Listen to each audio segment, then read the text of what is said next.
chronique du patrimoine.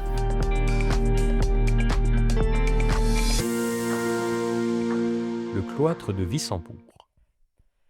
De la puissante abbaye de Wissembourg, sur la frontière nord entre l'Alsace et le Palatinat, restent de magnifiques vestiges.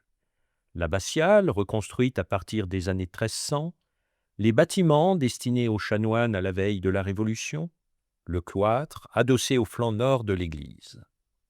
Or, la construction de ce cloître a été entreprise dans le premier quart du XIVe siècle, mais elle a été interrompue rapidement et jamais reprise. Ainsi, deux bras, le premier complet, le second à peine entamé, existent toujours, sans leur voûte, mais présentant une architecture raffinée dans un style gothique de très belle qualité. On y apprécie la délicatesse des chapiteaux feuillagés et la finesse des colonnettes en faisceau. Une petite porte donne sur le parcours du cloître jamais terminé.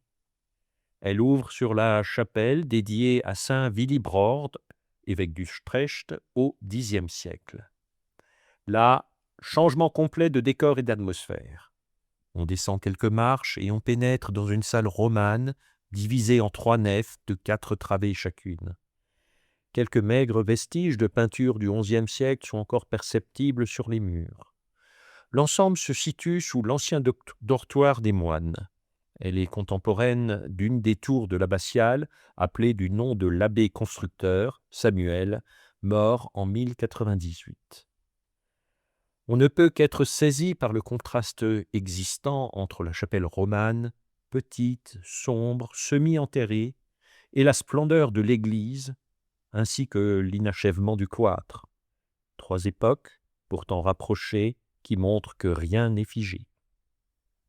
Une tentative de restauration menée en 1960 n'a pas réussi à rendre à cette chapelle romane toute sa dimension.